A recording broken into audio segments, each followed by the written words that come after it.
പ്രവാസ ജീവിതം തുടങ്ങിയതിൽ പിന്നെ ഇത്രയും സന്തോഷത്തോടെ നാട്ടിലേക്ക് പുറപ്പെട്ടിട്ടില്ല എന്ന് തന്നെ പറയാം. വീട്ടിലെ ജീവിത സാഹചര്യങ്ങൾ അങ്ങനെയായിരുന്നു. എനിക്ക് മൂത്ത രണ്ടിനെയും കെട്ടിച്ചുവിടാൻ ഞാൻ പെട്ട പാട് എനിക്കും ഹംസേക്കാക്കും മാത്രം അറിയാം. ഓരോ തവണ ശമ്പളം വാങ്ങുമ്പോഴും കൈകൾ ചോർന്നു പോകാതിരിക്കാൻ ഒരുപാട് പ്രയാസപ്പെട്ടിട്ടുണ്ട്. ഇന്നതൊക്കെ തീർത്തും ദൈവകൃപയും ഹംസയ്ക്കയുടെ സഹായം കൊണ്ട് രണ്ടുപേരെയും നല്ല രീതിയിൽ തന്നെ കെട്ടിച്ചയച്ചു. ഉമ്മയുടെ ഇനിയുള്ള ആഗ്രഹം എനിക്കൊരു പെണ്ണിനെ കണ്ടെത്തി എൻ്റെ കല്യാണവും കഴിഞ്ഞ് എൻ്റെ കുഞ്ഞുങ്ങളെ നോക്കി വീട്ടിലിരിക്കണമെന്നാണ്. കഴിഞ്ഞ പ്രാവശ്യം ഫെമീനയുടെ നിക്കാഹ് നടത്താൻ വേണ്ടി നാട്ടിലേക്ക് വന്നപ്പോൾ ഉമ്മ കരച്ചിലൂടെയും എന്നാൽ സന്തോഷത്തോടെയും കൂടി പറഞ്ഞ വാക്കുകളാണിത്. ഹോ, സമയമായിട്ടില്ല ഉമ്മ, ധൃതി വെക്കല്ലേ എന്നൊക്കെ പറഞ്ഞ് ഞാൻ ഉമ്മയെ സമാധാനിപ്പിച്ചു. ഇനി എപ്പോഴെന്ന് വെച്ചാൽ കാത്തിരിക്കുന്നേ, ഫെമിയും കൂടി പോയാൽ പിന്നെ ഞാനിവിടെ ഒറ്റക്കായി പോയില്ലേ മോനെ, ഉമ്മ പറഞ്ഞു. ഓ, അപ്പോൾ അതാണോ കാര്യം, എന്നാ എൻ്റെ കൂടെ പോരുന്നോ എന്ന് വെറുതെ ചോദിച്ചതാണെങ്കിലും ആഗ്രഹമില്ലാഞ്ഞിട്ടല്ല. ആഗ്രഹം ഉണ്ടായാൽ മാത്രം പോരല്ലോ, അതിന് പണവും വേണ്ടേ. ഇത് തന്നെ ഹംസയ്ക്കയുടെ സഹായം കൂടി കിട്ടിയതുകൊണ്ടാണ് ഫെമിയുടെ കാര്യം തന്നെ നടന്നേ എന്നൊക്കെ മനസ്സിൽ പറഞ്ഞുകൊണ്ട് ഞാൻ ഉമ്മയെ നോക്കി. മോനെ, എനിക്കറിയാം നീ എത്രമാത്രം കഷ്ടപ്പെട്ടാണ് ഇവരെ രണ്ടുപേരെയും ഒരു കര അടുപ്പിച്ചതെന്ന്. നിന്റെ വാപ്പ് പോയതിൽ പിന്നെ നീ എത്രമാത്രം കഷ്ടപ്പെടുന്നുണ്ട് എന്നും ഈ ഉമ്മയ്ക്കറിയാം. പിന്നെ ഞാൻ അങ്ങോട്ട് വരുന്നതിലും നല്ലതല്ലേ നീ ഇങ്ങോട്ട് ഒരാളെ കൊണ്ടുവരുന്നത്. എല്ലാം ശരിയാകും എൻ്റെ റാബിയ കുട്ടി എന്നും പറഞ്ഞുകൊണ്ട് ഞാൻ ഉമ്മയുടെ താടി പിടിച്ച് ഒന്ന് കുടഞ്ഞു. അപ്പോഴേക്കും സെമീറ അങ്ങോട്ടേക്ക് കയറി വന്നു. എന്താണ് ഉമ്മയും മോനും കൂടി ഒരു സ്വകാര്യം, അവൾ ചോദിച്ചു. ഞങ്ങൾക്ക് എന്തെല്ലാം പറയുന്നുണ്ടാവും, നിനക്കും ഫെമിക്കും വേണ്ടതെല്ലാം തന്നില്ലേ എന്ന് പറഞ്ഞുകൊണ്ട് ഉമ്മ അവളെ കളിയാക്കി. ഹോ, ഞാനൊന്നും പറയുന്നില്ല, ഉമ്മയും മോനും എന്താന്ന് വെച്ചാൽ പറഞ്ഞോ എന്നും പറഞ്ഞുകൊണ്ട് സെമീറ എന്നെ നോക്കി ചിരിച്ചു. ഉമ്മക്കിപ്പോൾ എന്താ മോനെ കിട്ടിയ സന്തോഷമായില്ലേ? അതേടി, എൻ്റെ ഈ മോനുള്ളത് കൊണ്ട് നിന്നെയൊക്കെ ഓരോരുത്തരുമാരെ ഏൽപ്പിച്ചു തന്നു. പോട്ടെ ഉമ്മ, അവൾ നമ്മളെ കളിയാക്കിയതല്ലേ. എടി, ഇവനൊരുത്തിയെ കണ്ടെത്തണമെന്ന് നിനക്കൊക്കെ തോന്നുന്നുണ്ടോടി, ഉമ്മ ചോദിച്ചു. ഓ, അതാണോ കാര്യം? നിങ്ങളുടെ പുന്നാര മോനോട് ഞാൻ എത്ര പറഞ്ഞതാ ഫെമിയുടെ നിക്കായിൻ്റെ കൂടെ നിൻ്റെയും നമുക്ക് നോക്കാമെന്ന്, കേൾക്കണ്ടേ? അവന് കുറച്ചുകൂടി കഴിഞ്ഞ് മതിയെന്നാ പറയുന്നേ. പിന്നെ ഞാനെന്ത് ചെയ്യാനാ? ഇക്ക ഇന്നലെ വിളിച്ചപ്പോഴും അത് തന്നെയാ ചോദിച്ചേ, ഫൈസലിൻ്റേത് കൂടെ ഒരുമിച്ച് നടത്താമായിരുന്നുവെന്നും. അതെങ്ങനെ ഇവനും കൂടി സമ്മതിക്കണ്ടേ, അവൾ പറഞ്ഞു. ഡി, നീ അളിയനോട് അടുത്ത പ്രാവശ്യം വരുമ്പോൾ എല്ലാം ശരിയാക്കാന്ന് പറ. പിന്നെ അന്നിതുപോലെ ലീവിലെന്ന് പറയരുതെന്ന് പറഞ്ഞേക്കണേ. ഞാൻ പറഞ്ഞു. നിന്റെ കല്യാണത്തിന് എങ്ങനെയായാലും വരും, അതിപ്പോൾ ജോലി പോയാലും വേണ്ടില്ല എന്ന ആള് പറയുന്നേ, അവൾ പറഞ്ഞു.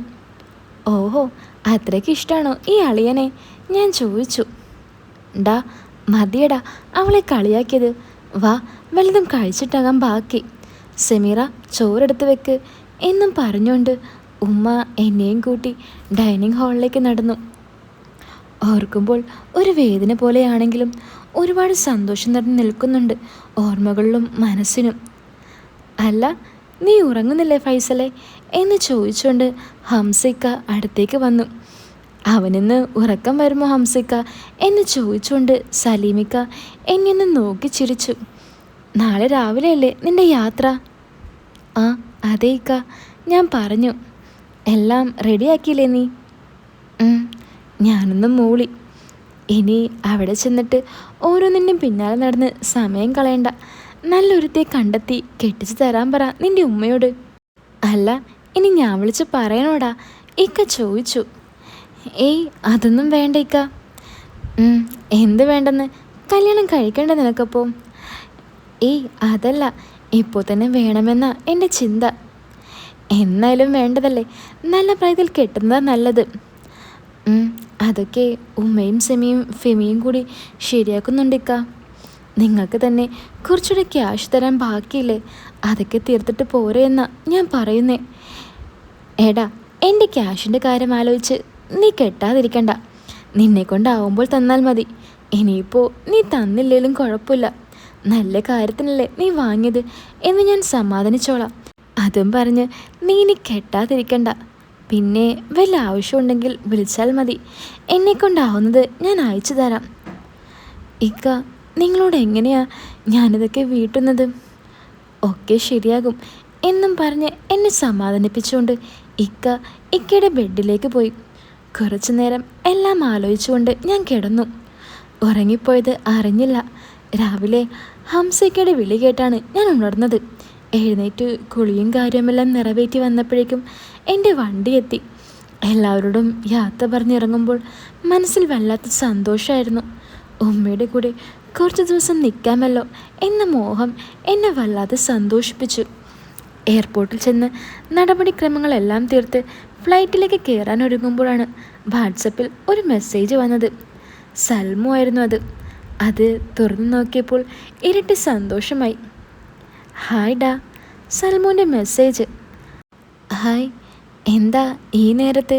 ഞാൻ തിരിച്ച് മെസ്സേജ് അയച്ചു. എഴുന്നേറ്റപ്പോൾ എന്താണെന്നറിയില്ല, നിനക്കൊന്ന് മെസ്സേജ് അയക്കാമെന്ന് കരുതി. സൽമ പറഞ്ഞു. ഓ, അപ്പോൾ നമ്മളെയൊക്കെ ഓർമ്മയുണ്ടല്ലേ? ഞാൻ ചോദിച്ചു. ഓർക്കാതിരിക്കാൻ പറ്റുമോ? 2 വർഷമായിട്ടും മനസ്സിൽ നിന്നും നീ പോകുന്നില്ലടാ, സൽമ പറഞ്ഞു. എന്നിട്ടാണോ കഴിഞ്ഞ ആഴ്ച വിളിച്ചപ്പോൾ ഫോൺ എടുക്കാതിരുന്നേ? അത് അന്നേരം നിന്റെ മാമൻ അടുത്തുണ്ടായിരുന്നടാ, പിന്നെ ഞാനത് മറന്നു. ഓ, ഒരാഴ്ച വേണ്ടി വന്നുവല്ലേ തിരിച്ചാ ഓർമ്മ കിട്ടാൻ? ഞാൻ ചോദിച്ചു. അത് ഓരോരോ കാര്യങ്ങൾ വന്നുകൊണ്ടിരുന്നപ്പോൾ ഞാൻ മറന്നുപോയതാടാ. അതുകൊണ്ട് തന്നെയാ പിന്നീട് ഞാനും വിളിക്കാതിരുന്നേ. നമ്മളെ വേണ്ടാത്തവരെ എന്തിനാ നമ്മൾ ബുദ്ധിമുട്ടിക്കുന്നതെന്ന് കരുതി. ഞാൻ പറഞ്ഞു. ഡാ, ആരാ പറഞ്ഞേ വേണ്ടയെന്ന്? വേണമെന്നുള്ളത് കൊണ്ടല്ലേ ഞാനിപ്പോൾ മെസ്സേജ് അയച്ചത്, സൽമ പറഞ്ഞു. എന്നിട്ടാണോ ഒരാഴ്ച എന്നെ ഓർക്കാതിരുന്നേ? എടാ, അത് നിന്റെ മാമൻ വീട്ടിലുണ്ടായതുകൊണ്ടാ. അതൊക്കെ പോട്ടെ, ഇനി നീ ഇങ്ങോട്ടില്ലേ? അതോ അവിടെ വെല്ലവളെയും നീ കണ്ടെത്തിയോടാ? അതിന് മാമയെ പോലെ ഒരുത്തിയെ ഞാൻ ഈ ദുനിയാവ് മുഴുവൻ തിരഞ്ഞിട്ടും കണ്ടിട്ടില്ല, ഞാൻ പറഞ്ഞു. ആണോ? എന്നെപ്പോലെ വേണമെങ്കിൽ നീ ഇങ്ങോട്ട് വരണം, അല്ലാതെ അവിടെ കിടന്ന് തിരിഞ്ഞിട്ട് കാര്യമൊന്നുമില്ലടാ. വരുന്നുണ്ടെന്നേ, വന്നിട്ട് ശരിക്കൊന്ന് കാണണം. കണ്ടാൽ മാത്രം മതിയോ നിനക്ക്? സൽമു ചോദിച്ചു. സൽമുവിന് എന്താണോ തോന്നുന്നത് അത് തന്നെ, ഞാൻ പറഞ്ഞു. ഓ, അപ്പോൾ ഈ വരവിലും എൻ്റെ എല്ലാം നശിപ്പിച്ചിട്ട് നീ പോകുമല്ലേ? നശിപ്പിക്കാനല്ലല്ലോ, വളർത്താനല്ലേ സൽമു, ഞാൻ പറഞ്ഞു. കഴിഞ്ഞ പ്രാവശ്യം നീ വളർത്തിയാനേ, ഓർമ്മയുണ്ടല്ലോ ഞാൻ എത്ര പ്രാവശ്യം പറഞ്ഞതാ. ഒന്നെങ്കിൽ ആ ഉറയിട്ട്, അല്ലെങ്കിൽ ഗുളിക വാങ്ങി വായോ എന്ന്. കേട്ടില്ല. ഞാൻ വിചാരിച്ചു പിടിച്ചുവെന്ന്. എന്തോ ഭാഗ്യത്തിന് കഴിച്ചിലായി, സൽമു പറഞ്ഞു. പിടിച്ചിരുന്നെങ്കിൽ സന്തോഷമായെന്ന് സൽമു. മോൻ്റെ ആഗ്രഹമൊക്കെ കൊള്ളാം. അന്ന് പിടിച്ചിരുന്നെങ്കിൽ ആകെ പൊല്ലാപ്പായനെ ഞാൻ. ഉടനെ ഉണ്ടാവുമോ നീ നാട്ടിലേക്ക്? സൽമു ചോദിച്ചു. ആ, നോക്കട്ടെ. ഉടനെ വന്നാൽ മോൻ്റെ ആഗ്രഹം പോലെ നിന്റെ വിത്ത് മുളപ്പിച്ചു തരാം, സൽമു പറഞ്ഞു. എന്താ? അല്ല, ഉടനെ വന്നാൽ നിന്റെ ആഗ്രഹം നിറവേറ്റാമെന്ന്. സത്യമായിട്ടും പറയാണോ? അതേടാ, നിന്റെ മാമൻ 2 ദിവസം കൂടി കാണും. വന്നിട്ട് 4 മാസമായില്ലേ. അതാ, നീ ഉടനെ വന്നാൽ നമുക്ക് നോക്കാം, മാമൻ്റെ പേരിലാക്കുകയും ചെയ്യാം, സൽമു പറഞ്ഞു. ആഹാ, പഠിച്ച കള്ളി തന്നെ, ഞാൻ പറഞ്ഞു. സൽമു അല്ലാതെ പിന്നെ നിന്റെ മുന്നിൽ വന്ന് നിൽക്കുമോടാ? അതേതായാലും നന്നായി. എന്ത്? അല്ല, മാമൻ്റെ ഈ പോക്കേ, അതിന് നീ അടുത്തെങ്ങും ഇങ്ങോട്ടുണ്ടോടാ? ദേ, ഞാൻ ഫ്ലൈറ്റ് കയറി, ഞാൻ പറഞ്ഞു. ഓ, അത്രയ്ക്കൊന്നും വേണ്ടടാ. സൽമു സത്യമായിട്ടും വേണമെങ്കിൽ വീഡിയോ കോൾ ചെയ്ത് കാണിക്കാം എന്നും പറഞ്ഞുകൊണ്ട് ഞാൻ വീഡിയോ കോൾ ചെയ്തു. അപ്പുറത്ത് നിന്നും മാമി ചിരി തൂവിക്കൊണ്ട്. അപ്പോൾ നീ വെറുതെ പറഞ്ഞതല്ലേ? അല്ലെന്നേ, കണ്ടില്ലേ? അല്ല, എന്നാ ഇങ്ങോട്ട്? നാളെ വരാം, ഒന്ന് കാണണ്ടേ? കാണണം. അതെ, നിന്റെ മാമൻ വന്നു തോന്നുന്നു. എന്നാ ഓക്കേടാ, നാളെ കാണാം എന്ന് സൽമ പറഞ്ഞു. Okay bye. പിന്നെ എടാ, ആ പഴയ പരാക്രമമൊക്കെ അടക്കിയിട്ട് വന്നാൽ മതി കേട്ടോ, അല്ലെങ്കിൽ ഞാൻ എന്നും പറഞ്ഞ് മാമി കോൾ ഡിസ്കണക്ട് ചെയ്തുകൊണ്ട് പോയി. അപ്പോഴേക്കും അനൗൺസ്മെൻറ്റും വന്നു. പിന്നെ സീറ്റിലേക്ക് ചാരിക്കൊണ്ട് ഒന്ന് കിടന്നു. സൽമുവിൻ്റെ ചിരിയും ആ മുഖവും മനസ്സിലേക്ക് കയറിക്കൂടിയത് പെട്ടെന്നായിരുന്നു. സെമിയുടെ പെണ്ണ് കാണലിൻ്റെ അന്നാണ് ആദ്യമായി സൽമ ആൻറ്റി എന്ന എൻ്റെ സൽമുവിനെ ഞാൻ ആ കണ്ണോടെ കാണാൻ തുടങ്ങിയത്. അതിനുശേഷം പെട്ടെന്നായിരുന്നു ഞങ്ങളുടെ ബന്ധം വളർന്നത്.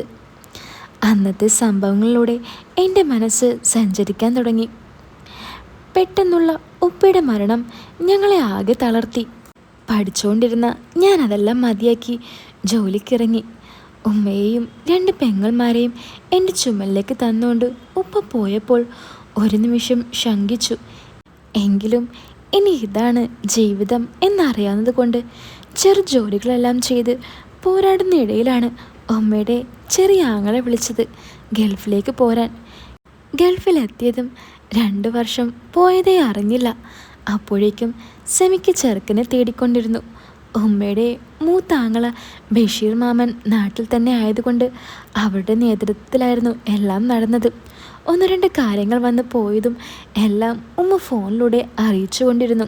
ഇടയ്ക്കിടയ്ക്ക് ബഷീർ മാമനോട് എല്ലാം ചോദിച്ചറിഞ്ഞുകൊണ്ടിരുന്നു. എൻ്റെ ഉമ്മ റാബിയക്ക് 3 സഹോദരങ്ങളായിരുന്നു. മൂത്തത് ബഷീർ മാമൻ നാട്ടിൽ തന്നെ അല്ലറ ചില്ലറ കാര്യങ്ങളുമായി കഴിഞ്ഞുകൂടുന്നു.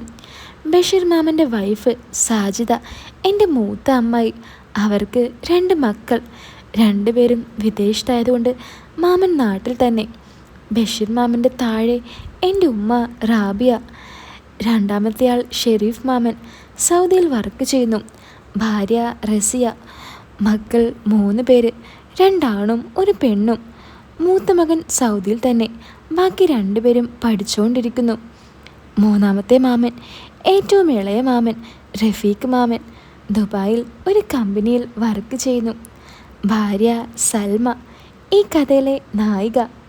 മക്കൾ 2 പേര്, 1 ആണും 1 പെണ്ണും. 2 പേരും സ്കൂളിൽ പഠിക്കുന്നു. എന്നെ ഗൾഫിലേക്ക് കൊണ്ടുവന്നത് റഫീഖ് മാമനായിരുന്നു. എൻ്റെ ഭാഗ്യമോ അതോ ഉമ്മയുടെ പ്രാർത്ഥനയോ അറിയില്ല, തരക്കേടില്ലാത്ത ഒരു ജോലി സ്വന്തമാക്കാൻ കഴിഞ്ഞു. ആദ്യത്തെ നാട്ടിലേക്കുള്ള വരവായതുകൊണ്ട് തന്നെ വളരെയേറെ സന്തോഷത്തോടെയാണ് എൻ്റെ യാത്ര. നാട്ടിലെത്തി വീട്ടിൽ കയറിയതും ഉമ്മ വന്ന് കെട്ടിപ്പിടിച്ച് കരഞ്ഞുകൊണ്ടിരുന്നു. സെമിയും ഫെമിയും ഉമ്മയെ കളിയാക്കാൻ തുടങ്ങി. അവൻ വന്നതിൽ സന്തോഷിക്കല്ലേ ഉമ്മ വേണ്ടത്, എങ്ങനെ കരയാനെന്നൊക്കെ പറഞ്ഞുകൊണ്ട്. അടുത്ത ദിവസം തന്നെ ഉമ്മയുടെ വീട്ടിൽ പോയി എല്ലാവരെയും കണ്ടു. ഫൈസലെ, നാളെ ഒരു കൂട്ടർ വരും കേട്ടോ, സെമിയെ പെണ്ണ് കാണാൻ. ഇതെങ്കിലും ഒന്ന് നടന്നാൽ മതിയായിരുന്നു, ഞാൻ പറഞ്ഞു. ശരിയായിക്കോളൂടാ, അധികമൊന്നും ആരും വന്നില്ലല്ലോ, മാമൻ പറഞ്ഞു. ഞാനൊന്ന് മൂളി. ആ പിന്നെ നാളെ എങ്ങോട്ടും പോകാൻ നിൽക്കണ്ട.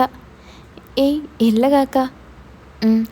അങ്ങനെ അവിടെ നിന്നും ഇറങ്ങി നേരെ വീട്ടിലേക്ക് പോന്നു. പിറ്റേന്ന് 10-11 ആയപ്പോഴേക്കും അവർ വന്നു. കൂടെ മാമനും ഉണ്ടായിരുന്നു. അവർ സെമിയെ കണ്ടുപോയി. വൈകിട്ട് മാമൻ വിളിച്ചു. അവർക്ക് ഇഷ്ടപ്പെട്ടു. ഇനി അവൻ്റെ വീട്ടുകാർ വന്ന് കണ്ടിട്ട് ബാക്കി പറയാമെന്നാ പറഞ്ഞേ. ചെറുക്കനെ സെമിക്ക് ഇഷ്ടപ്പെട്ടു എന്ന് ചോദിച്ചു. ഞാൻ ഫോൺ ഉമ്മയുടെ കയ്യിൽ കൊടുത്തു. ബാക്കിയെല്ലാം ഉമ്മയും ആങ്ങളെയുമായിരുന്നു. അവൾക്ക് കുഴപ്പമൊന്നുമില്ല എന്ന് പറയുന്നത് കേട്ട് ഞാനും ഫെമിയും കൂടി സെമിയെ കളിയാക്കിക്കൊണ്ടിരുന്നു. അവളുടെ മുഖം ഒന്ന് കാണേണ്ടതായിരുന്നു. 2 ദിവസത്തിനകം വീട്ടുകാർ കാണാൻ വരാമെന്നും പറഞ്ഞ് മാമനെ അറിയിച്ചു. എന്നാണ് ആ ദിവസം.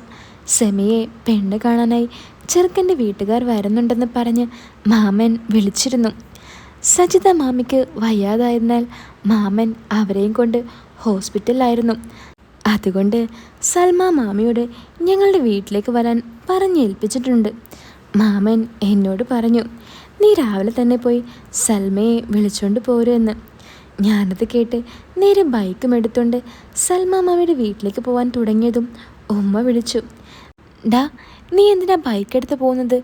അവളും പിള്ളേരും എല്ലാവരും കൂടി ഇതിൽ വരാൻ കഴിയില്ലടാ, നീയൊരു വണ്ടി വിളിച്ചിട്ട് പോ. അത് ശരിയാണല്ലോ എന്ന് മനസ്സിൽ പറഞ്ഞുകൊണ്ട് ഞാൻ ബൈക്ക് ഇരുന്നിടത്ത് തന്നെ വെച്ചു. നേരെ അങ്ങാടിലേക്ക് നടന്ന് ഫ്രണ്ട് ഒരുത്തൻ്റെ ഓട്ടോയും വിളിച്ച് നേരെ സൽമ മാമിയുടെ വീട്ടിലേക്ക് പോയി. നീ ഇത്ര നേരത്തെ എത്തിയോ എന്നും ചോദിച്ചുകൊണ്ട് സൽമ മാമി എന്നെ അകത്തേക്ക് ക്ഷണിച്ചു. ഈ സൽമ മാമിയെപ്പറ്റി പറഞ്ഞാൽ മാമിക്ക് 34 വയസ്സുണ്ട്. വെളുത്തതാണെന്ന് പറയാൻ പറ്റില്ല, എന്നാൽ വെളുത്തിട്ടല്ല എന്നും പറയാൻ പറ്റില്ല. മുഖസൗന്ദര്യം ആവശ്യത്തിലേറെ ഉണ്ട്. വട്ടം മുഖം, മുഖത്ത് ചെറിയൊരു കറുത്ത പുള്ളി. അതിലാണോ മാമിയുടെ മുഖത്തിൻ്റെ ഐശ്വര്യമെന്ന് തോന്നിപ്പോവും. നല്ല ഹൈറ്റുണ്ട് മാമിക്ക്. മാമനും നല്ല നീളമുള്ള കൂട്ടത്തിലാണ്. ആ കുടുംബത്തിൽ എൻ്റെ ഉമ്മ റാബിയക്ക് മാത്രമേ കുറച്ച് ഉയരം കുറവുള്ളൂ. ഞങ്ങൾ മക്കൾ 3 പേരും നല്ല ഹൈറ്റുണ്ട്. ഞങ്ങളുടെ ഹൈറ്റ് ഉമ്മയുടെ കുടുംബത്തിൽ നിന്നാണെന്ന് എല്ലാവരും പറയാറുണ്ട്. ബാക്കിയെല്ലാം ഇനി വഴിയേ പറയാം. പിള്ളേരെവിടെ മാമി? ഞാൻ ചോദിച്ചു. എഴുന്നേക്കുന്നേ ഉള്ളടാ, മാമി പറഞ്ഞു. അപ്പോൾ ലേറ്റ് ആകുമോ മാമി? എന്തിന്? അവരെഴുന്നേക്കാനോ? അല്ല, പോകാൻ. അവരെ നീ തന്നെ പോയി വിളിച്ചുണർത്തിക്കോ. ഞാൻ അവരെ വിളിക്കാനായി പോകുമ്പോൾ മാമി പറഞ്ഞു. ഡാ, ആ ഓട്ടോക്കാരനെ പറഞ്ഞു വിട്ടുകൂടായിരുന്നോ? അതെന്താ, നമുക്ക് തിരിച്ചു പോകണ്ടേ മാമി? ഞാൻ ചോദിച്ചു. എടാ, ഇവിടുത്തെ വണ്ടി എടുക്കാം, നീ അവനെ പറഞ്ഞു വിട്ടേര്. ആ, അത് ശരിയാണല്ലോ മാമി എന്നും പറഞ്ഞുകൊണ്ട് ഞാൻ പുറത്തേക്കിറങ്ങി അവനോട് പോകാൻ പറഞ്ഞ് ക്യാഷും കൊടുത്തു വിട്ടു. അപ്പോഴേക്കും മാമി അകത്തുനിന്ന് ചായയുമായി വന്നു. അവരെപ്പോഴാടാ വരുന്നത്? മാമി ചോദിച്ചു. അത് ഒരു 11 മണിയാകും മാമി. എന്നാ നീ വേഗം അവരെ വിളിച്ചുണർത്തി റെഡിയാക്ക്. അപ്പോഴേക്കും ഞാനൊന്ന് ഡ്രസ്സ് മാറിയിട്ട് വരാം എന്ന് മൂടിക്കൊണ്ട് ഞാൻ 2 പേരെയും ഉണർത്തി. എന്നിട്ട് ബാത്റൂമിലേക്ക് വിട്ടു. 2 പേരും കുളിയെല്ലാം കഴിഞ്ഞ് വന്നപ്പോഴേക്കും അവർക്കിടാനുള്ളതെല്ലാം റെഡിയാക്കിക്കൊണ്ട് മാമി എൻ്റെ കയ്യിൽ തന്നു. അവരുടെ കുളിയെല്ലാം കഴിഞ്ഞതും 2 പേരെയും അണിയിച്ചൊരുക്കി. ഞാൻ മോളുടെ തലമുടി ചീക്കൊണ്ടിരിക്കുന്നത് കണ്ട് മാമി അങ്ങോട്ടേക്ക് വന്നു. മാമി ഞങ്ങളെ നോക്കി ചിരിക്കുന്നുണ്ടായിരുന്നു. എന്താ മാമി? ഞാൻ ചോദിച്ചു. നീ അപ്പോഴേക്കും 2നെയും റെഡിയാക്കിയോടാ. പിന്നെ ഇതൊക്കെ ഒരു ജോലിയാണോ മാമി? എന്ന് മൂളിക്കൊണ്ട് മാമി ചിരിച്ചു. മാമിയുടെ പുതിയ ഉടുപ്പ് കണ്ട് ഞാൻ ചോദിച്ചു. ആഹാ, കൊള്ളാലോ. കൊള്ളാവോ? കഴിഞ്ഞ പ്രാവശ്യം മാമൻ വന്നപ്പോൾ കൊണ്ടുവന്നതാ, പക്ഷെ കുറച്ച് ടൈറ്റായിപ്പോയി. മാമിക്ക് വണ്ണം കൂടിയതല്ല അല്ലേ? ഞാൻ ചോദിച്ചു. അത് കേട്ട് മാമിയൊന്ന് നോക്കിക്കൊണ്ട് ബോറായോടാ എന്ന് ചോദിച്ചു. ഏയ്, കുഴപ്പമില്ല എന്നും പറഞ്ഞുകൊണ്ട് ഞാനും ചിരിച്ചു. മാമൻ്റെ അല്ലേ അനന്തരവൻ, വാ നമുക്ക് പോകാം എന്നും പറഞ്ഞുകൊണ്ട് കാറിൻ്റെ കീ എടുത്ത് തന്നു. ഞാൻ പിന്നെ ഒന്നിനും നിൽക്കാതെ നേരെ വണ്ടി എടുത്തു. അപ്പോഴേക്കും മാമി വാതിലെല്ലാം അടച്ച് മക്കളെയും കൊണ്ട് വണ്ടിയിൽ കയറി. മാമി പിറകിലാണ് ഇരുന്നത്. ഞാൻ മാമിയെ ഒന്ന് തിരിഞ്ഞു നോക്കിക്കൊണ്ട് വണ്ടിയെടുത്തു. വീടെത്തുന്നതുവരെ ഓരോന്ന് ചോദിച്ചുകൊണ്ടിരുന്ന ഞാൻ മാമി എല്ലാത്തിനും മറുപടിയും തന്നു. മാമിയുടെ മകൻ ജുനൈദ് 11 വയസ്സ്, മകൾ ജുബേറ 8 വയസ്സ്. മാമിയുടെ ചിരിയും സൗന്ദര്യവും കണ്ട് ആസ്വദിച്ചുകൊണ്ടാണ് ഞാൻ ഡ്രൈവിംഗ് ചെയ്തുകൊണ്ടിരിക്കുന്നത്. ഇടയ്ക്കിടയ്ക്ക് മാമി എന്നെ ശ്രദ്ധിക്കുന്ന പോലെ എനിക്ക് തോന്നി. ഞാൻ ഇടയ്ക്ക് ഗ്ലാസ്സിലൂടെ നോക്കുമ്പോൾ മാമി കണ്ണ് മാറ്റിക്കൊണ്ട് എന്നിൽ നിന്ന് മാറിക്കൊണ്ടിരുന്നു. വീടെത്തിയതും ഞാൻ വണ്ടി ഒതുക്കിയിട്ട് അകത്തേക്ക് കയറി. മാമിയും മക്കളും ഉമ്മയുടെ അടുത്തേക്ക് പോയി. ഞാൻ മുകളിൽ കയറി റൂമിൽ പോയി കിടന്നു. കുറച്ചു നേരം കിടന്നപ്പോഴേക്കും ഫെമി വന്ന് ചായ കുടിക്കാനായി വിളിച്ചു. അത് മറന്നുപോയി എന്നും പറഞ്ഞുകൊണ്ട് ഞാൻ താഴേക്കിറങ്ങി. മാമിയും പിള്ളേരും കഴിച്ചോ ഉമ്മ എന്ന് ചോദിച്ചുകൊണ്ട് ഞാൻ അകത്തേക്ക് നോക്കി. നിന്നെ കാത്തിരിക്കുകയാണ്, നീ അപ്പോഴേക്കും പോയി കിടന്നോ? ഉമ്മ എന്നോട് ചോദിച്ചു. ഉമ്മ, ഒരു ക്ഷീണം അതാ. ഇനി കഴിച്ചിട്ട് പോയി കിടന്നോ എന്നും പറഞ്ഞുകൊണ്ട് ഉമ്മ എൻ്റെ അരികിലായിരുന്നു. അപ്പോഴേക്കും മാമിയും പിള്ളേരും വന്നിരുന്നു. സെമിയും ഫെമിയും കൂടി എല്ലാം കൊണ്ടുവന്ന് വെച്ചു. എല്ലാവരും ഇരുന്ന് ഫുഡ് കഴിച്ചുകൊണ്ടിരുന്നു. ഞാൻ മുന്നിൽ പോയിരുന്നു. ഉമ്മയും മാമൻ്റെ മക്കളും മുന്നിൽ വന്നിരുന്നു. മാമിയും സെമിയും ഫെമിയും കൂടെ കൂടി.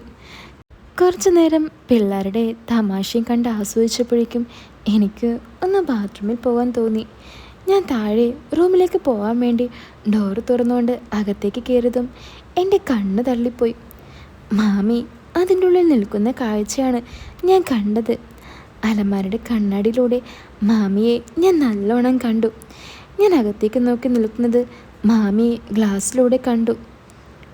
ഡാ ഡോറടയ്ക്കടാ എന്ന് ശബ്ദം താഴ്ത്തിക്കൊണ്ട് മാമി പറഞ്ഞു. സോറി മാമി എന്നും പറഞ്ഞുകൊണ്ട് ഞാൻ വേഗം ഡോറടച്ചു. ഞാൻ അപ്പുറത്ത് റൂമിൽ കയറി കാര്യം സഹിച്ച് വന്നപ്പോഴേക്കും മാമി ആ റൂമിൽ നിന്നും പുറത്തേക്കിറങ്ങി. എന്നിട്ട് ചുറ്റുമൊന്ന് നോക്കിക്കൊണ്ട് എന്നോട് പറഞ്ഞു, ഡാ കതക് തുറക്കുമ്പോൾ ഒന്ന് പറഞ്ഞുകൂടായിരുന്നു നിനക്ക്? അത് ഞാൻ അറിഞ്ഞില്ല മാമി. മാമി അകത്തുള്ള വിവരം. മാമിയൊന്നും മൂളി. മാമൻ്റെ ഒരു ഭാഗ്യം എന്ന് ശബ്ദം താഴ്ത്തി ഞാൻ മാമിയോട് പറഞ്ഞു. മാമി അത് കേട്ട് എൻ്റെ നേരെ മുഖം തിരിച്ചുകൊണ്ട് എന്തിന് ഒളിഞ്ഞു നോക്കിയിട്ടോ എന്നും പറഞ്ഞുകൊണ്ട് പുഞ്ചിരിച്ചു. ആ അതുകൊണ്ട് കുറച്ചെങ്കിലും കാഴ്ച കാണാൻ കഴിഞ്ഞല്ലോ മാമി, ഞാൻ പറഞ്ഞു. അയ്യടാ നീ കാഴ്ച കണ്ടെന്നോ? ആ ഞങ്ങളെപ്പോലെയുള്ള ന്യൂ കമേഴ്സിന് ഇത് തന്നെ വലിയ കാഴ്ചയല്ലേ മാമി, ഞാൻ പറഞ്ഞു. എന്ത് ന്യൂ കമേഴ്സോ? അതെ മാമി, ഒന്നും അനുഭവിക്കാത്തവർക്ക് ഇതൊക്കെ തന്നെ ധാരാളം. അതിന് എന്നെ നോക്കി മൂളിക്കൊണ്ട് മാമി അകത്തേക്ക് പോയി. മാമിയുടെ ചിരി കണ്ടപ്പോൾ എന്തോ എൻ്റെ ഉള്ളിൽ ഒരനുഭൂതി നിറയുന്ന പോലെ എനിക്ക് അനുഭവപ്പെട്ടു. കുറച്ച് മുന്നേ കണ്ട കാഴ്ചകളേക്കാൾ എൻ്റെ മനസ്സിനെ കീഴ്പ്പെടുത്തിയത് മാമിയുടെ ആ ചിരിയായിരുന്നു. മാമിയോട് അതുവരെ തോന്നാത്ത എന്തോ ഒന്ന് എൻ്റെ ഉള്ളിൽ നിന്നും തോന്നി തുടങ്ങി. അന്നത്തെ ദിവസം മുഴുവൻ സൽമ മാമിയായിരുന്നു എൻ്റെ ചിന്തകളിൽ നിറഞ്ഞു നിന്നത്. മാമിയാണെങ്കിൽ എപ്പോഴും എന്തെങ്കിലുമൊക്കെ ചോദിച്ചും പറഞ്ഞുകൊണ്ടിരുന്നു. മാമി പൊതുവെ അങ്ങനെയായിരുന്നു, എല്ലാ കാര്യത്തിലും ഭയങ്കര ആക്റ്റീവായിരുന്നു. അതുപോലെ തന്നെയാണ് മാമിയുടെ മോളും. ഈ കൊച്ചു പ്രായത്തിൽ തന്നെ അവളുടെ സംസാര ശൈലിയും വളരെ മികച്ച നിലവാരത്തിൽ തന്നെയായിരുന്നു. ഉമ്മ മാമിയോട് പറയുകയും ചെയ്തു, ജുമേറ മോള് നിന്നെപ്പോലെ തന്നെയാ കേട്ടോ. അതിന് മാമി ചിരിച്ചുകൊണ്ട് ശരിയായിത്ത നിങ്ങളുടെ ആങ്ങളെയും പറയും അവളെപ്പോലെ തന്നെയാണ് ഞാനെന്ന്. ഇത് കേട്ടിരുന്ന ഞാൻ ഇടയിൽ കയറിക്കൊണ്ട് പറഞ്ഞു, അതെപ്പോഴും മാമിയുടെ കൂടെ ഉള്ളതുകൊണ്ട് കിട്ടിയതാ. അതിന് മാമി എന്നെ നോക്കി ഒന്ന് ചിരിച്ചുകൊണ്ട് എൻ്റെ കുഞ്ഞല്ലടാ അവള് എന്നും പറഞ്ഞുകൊണ്ട് എൻ്റെ നേരെ നോക്കി കണ്ണിറുക്കി കാണിച്ചു. ഉമ്മ അകത്തേക്ക് പോയതും ഞാൻ മാമിയുടെ അടുത്ത് ചെന്ന് പതുക്കെ മാമിക്ക് മാത്രം കേൾക്കാവുന്ന തരത്തിൽ ഒന്ന് പറഞ്ഞു, അതെ അവൾക്ക് കല്യാണപ്രായമായിരുന്നെങ്കിൽ ഞാൻ കിട്ടിയാനേ. വലുതാവുമ്പോൾ ദാ ഇതുപോലെ എല്ലാമായി തീരുമല്ലോ എന്ന് മാമിയെ നോക്കിക്കൊണ്ട് ഞാൻ പറഞ്ഞു. നീ ഇതുവരെ അത് വിട്ടില്ലേ ഫൈസലെ? മാമി എന്നോട് ചോദിച്ചു. അത് എങ്ങനെ വിടാനാ മാമി? ഡാ ഞാൻ നിൻ്റെ മാമിയാണ്. അതൊരു കുറവല്ലല്ലോ മാമി. അതിന് ഞാൻ അനുവദിച്ചില്ലല്ലോ. അതിന് ഞാനൊന്നും ചോദിച്ചില്ലല്ലോ മാമി. നിൻ്റെ പോക്ക് കണ്ടിട്ട് പറഞ്ഞെന്നേ ഉള്ളൂ. അതിനവൾക്ക് ആ പ്രായമായില്ലല്ലോ മാമി. അവൾ വലുതാകുമ്പോഴേക്കും നീ തളരും മാമി പറഞ്ഞു. അവളോ അതോ? ഞാൻ ചോദിച്ചു. ആഹാ നീ അങ്ങോട്ടേക്കാണല്ലേ? ആ അതെ, പക്ഷേ അനുവാദമില്ലാതെയൊന്നും ഞാൻ ഈ ലോകത്തേക്കില്ല കേട്ടോ, ഞാൻ പറഞ്ഞു. അതിനിച്ചിരി പുളിക്കും. ആ അതിനും ഒരു ടേസ്റ്റുണ്ട്. നിനക്കറിയാൻ അത്രയ്ക്ക് കൊതി കൊണ്ടോടാ. കൊതിക്കാനല്ലേ നമുക്കൊക്കെ കഴിയൂ, ഞാൻ പറഞ്ഞു. അല്ലടാ നിന്നെക്കൊണ്ട് ഞാൻ ഇപ്പോൾ കഴിപ്പിക്കാം. അവൻ്റെ ഒരു കൊതിയെ അടങ്ങി ഒതുങ്ങി കഴിഞ്ഞോളണം കേട്ടോടാ എന്നും പറഞ്ഞുകൊണ്ട് മാമി അടുക്കളയിലേക്ക് നടന്നു. ആഞ്ഞ് പ്രയത്നിച്ചാൽ ചിലപ്പോൾ മാമി കഴിപ്പിക്കും എന്നൊരു തോന്നൽ എനിക്ക് വരാൻ തുടങ്ങി. മനസ്സിൽ ഭയവുമുണ്ട്. സ്വന്തം മാമൻ്റെ മാലാഖയാണ്. എങ്ങാനും മാമൻ അറിഞ്ഞാൽ പിന്നെ ജീവിച്ചിരുന്നിട്ട് കാര്യമില്ല. അങ്ങനെയൊക്കെയുള്ള ചിന്തയിലൂടെ മനസ്സ് സഞ്ചരിക്കാൻ തുടങ്ങി. ഓരോ നിമിഷവും ഭയവും മനസ്സിൽ വല്ലാത്തൊരാഗ്രഹവും തോന്നി. സെമിയെ കാണാനായി ചെറുക്കൻ്റെ വീട്ടുകാർ വന്നു. അവർ പോയപ്പോഴേക്കും ഉച്ചയോടടുത്തു. അവരുടെ മുഖഭാവം കണ്ടപ്പോൾ കുഴപ്പമൊന്നും തോന്നിയില്ല. അവർ പോയിക്കണ്ടതും ഞങ്ങളെല്ലാവരും ചേർന്ന് അവരെ ഓരോരുത്തരും പറ്റി വിശകലനം ചെയ്തുകൊണ്ടിരുന്നു. ഇടയ്ക്കിടയ്ക്ക് കണ്ണുകൾ മാമിയെ തേടിക്കൊണ്ടിരുന്നു. മാമി ഞങ്ങളുടെ കൂടെ ഇരുന്ന് ഓരോന്ന് പറയുമ്പോഴെല്ലാം അറിയാതെ എൻ്റെ കണ്ണുകൾ മാമിയെ നോക്കിക്കൊണ്ടിരുന്നു. മാമി ഇങ്ങോട്ട് എന്നെയും നോക്കുന്നുണ്ട്. എൻ്റെ നോട്ടം മാമിയിലേക്കാണെന്ന് കാണുമ്പോൾ ഇളം ചിരിയോടെ മുഖം തിരിക്കും. ചർച്ച അവസാനിച്ചതും മാമി എഴുന്നേറ്റ് ഉമ്മയോട് താത്ത ഞാനും മക്കളും പോട്ടെ എന്ന് ചോദിക്കുന്നത് കേട്ടു. ഉമ്മയുടെ മറുപടി, സൽമു ഇനി എന്തായാലും വൈകിട്ട് പോയാൽ പോരെ, ഫൈസൽ ഇവിടെ ഇല്ലേ, അവൻ കൊണ്ട് വിട്ടുതരും. പിന്നെ മാമിയൊന്നും പറയാൻ നിന്നില്ല. ഉച്ച കഴിഞ്ഞ് എല്ലാവരും ഫുഡ് കഴിച്ച് മയക്കത്തിലായിരുന്നു. ഞാനും റൂമിൽ കയറി കിടന്നു. ഉറക്കം വരാതെ ഞാൻ മൊബൈലെടുത്ത് വെറുതെ ഓരോന്ന് നോക്കിക്കൊണ്ടിരുന്നു. അപ്പോഴാണ് മാമിയുടെ നമ്പർ ഓർമ്മ വന്നത്. എന്തായാലും വേണ്ടില്ല, ഒരു മെസ്സേജ് വിടാം എന്ന് കരുതി വെറുതെ മാമിയുടെ വാട്സപ്പ് നമ്പറിൽ ഒരു ഹായ് വിട്ടു. ഒരു അരമണിക്കൂറായി കാണും വാട്സപ്പിൽ തിരികെ ഒരു ഹായ് മെസ്സേജ്. ഓപ്പൺ ചെയ്തപ്പോൾ റഫീഖ് മാമൻ ചിരിച്ചുകൊണ്ട് നിൽക്കുന്ന ഒരു ഇമേജ്. ഞാൻ വേഗം തന്നെ തിരിച്ചൊരു ഹായ് അയച്ചു. ആരാണെന്ന് അറിഞ്ഞിട്ടും ഞാൻ അറിയാത്ത പോലെ ചോദിച്ചു, ഹായ് ആരാ, മനസ്സിലായില്ല? ഓ ഫോട്ടോ കണ്ടിട്ടും മനസ്സിലായില്ലേ, മാമി ചോദിച്ചു. ഓ ഫോട്ടോ ഉണ്ടായിരുന്നോ, ഞാനത് ശ്രദ്ധിച്ചില്ല, നോക്കട്ടെ എന്നിട്ട് പറയാം. മാമി ഒന്ന് മൂളി. ആ റഫീഖ് മാമനാണോ, എന്തൊക്കെയുണ്ട് മാമ വിശേഷങ്ങൾ? ഞാൻ ചോദിച്ചു. എന്ത് വിശേഷം, നിനക്കല്ലേ വിശേഷമെല്ലാം, മാമി പറഞ്ഞു. ഓ നമുക്കെന്ത് വിശേഷം മാമ, തിരക്കല്ലേ, കല്യാണമൊരുക്കമല്ലേ? അതിന് നിൻ്റെ അല്ലല്ലോ, സെമിയുടെ അല്ലേ കല്യാണം, മാമി ചോദിച്ചു. നമ്മൾ വേണ്ടേ എല്ലാം ഒരുക്കാൻ? എന്നിട്ട് എല്ലാം ഒരുക്കിയോ? ആ ഒരുക്കി വെച്ചിട്ടുണ്ട്, സമയമായിട്ടില്ല, ആകുമ്പോൾ എല്ലാം ശരിയായിക്കോളും, ഞാൻ പറഞ്ഞു. ഓ എന്താണാവോ ഇത്ര ഒരുക്കി വെക്കാൻ, മാമി ചോദിച്ചു. അത് മാമ ഇന്നലെ രാവിലെ കണ്ട കാഴ്ച കാരണമാ ഇത്രയും പെട്ടെന്ന് ഒരുക്കേണ്ടി വന്നത്, എന്നിട്ട് വേണം എനിക്കൊന്ന് കെട്ടാൻ, ഞാൻ പറഞ്ഞു. അതേതാണാവോ ഇത്ര വലിയ കാഴ്ച, കെട്ടാൻ തോന്നാൻ മാത്രം എന്താണാവോ എൻ്റെ മോൻ കണ്ടത്, മാമി ചോദിച്ചു. അത് മാമനോട് സത്യം പറയാലോ, എങ്ങനെ നിൽക്കാൻ തോന്നുന്നു അവിടെ, ഇതെല്ലാം മിസ് ചെയ്തിട്ട്, ഞാൻ ചോദിച്ചു. എന്താണാവോ ഇത്ര മിസ് ചെയ്യുന്നേ നീ, മാമി എന്നോട്. എൻ്റെ മാമ ഇന്ന് രാവിലെ ഞാനൊരു കാഴ്ച കണ്ടു. ഓ അതാണോ, മാമി ചോദിച്ചു. പിന്നെ അല്ലാതെ, എൻ്റെ കയ്യിലെങ്ങാനും അത് കിട്ടിയിരുന്നെങ്കിൽ ഞാൻ കാണിച്ചു കൊടുത്താനേ. ഡാഡാ മതി മതി, മാമൻ എന്താ പറഞ്ഞേ? അല്ല ഇത് മാമൻ തന്നെയല്ലേ, ഞാൻ ചോദിച്ചു. മതിയടാ, ഞാൻ ആരാണെന്ന് നിനക്കറിയില്ലേ, മാമി പറഞ്ഞു. സത്യമായിട്ടും ഞാൻ എൻ്റെ മാമനോടാ. മാമനോടല്ലേ നീ ഇതൊക്കെ പറയാറ്? മാമനോടല്ലാതെ വേറെ ആരോടാ പറയണ്ടേ, നമ്മൾ മാമനും മരുമോനും അങ്ങനെയൊക്കെയല്ലേ മാമ, ഞാൻ പറഞ്ഞു. എങ്ങനെയാണെന്നാവോ ഈ മാമനും മരുമോനും, മാമി ചോദിച്ചു. ഞങ്ങളെല്ലാം ഷെയർ ചെയ്യുന്ന കൂട്ടത്തിലാണ്, ഞാൻ പറഞ്ഞു. അങ്ങനെ എല്ലാം ഷെയർ ചെയ്യാൻ മാത്രം എന്താണാവോ ഉള്ളത്, മാമി ചോദിച്ചു. എല്ലാം ഷെയർ ചെയ്യും, ഒതുക്കത്തിൽ കിട്ടിയാൽ ഒന്നും വിടാതെ ഞങ്ങൾ ഷെയർ ചെയ്യാറുണ്ട്, ഞാൻ പറഞ്ഞു. എന്തൊതുക്കത്തിൽ കിട്ടിയാൽ? അത് വളച്ചെടുക്കേണ്ടി വരും, വളയാൻ ഇച്ചിരി പ്രയാസമാണെങ്കിലോ, മാമി ചോദിച്ചു. ശ്രമിച്ചു നോക്കട്ടെ വളക്കാൻ കഴിയുമോ എന്ന്, ഞാൻ പറഞ്ഞു. നീ കുറേ പാടുപെടേണ്ടി വരും.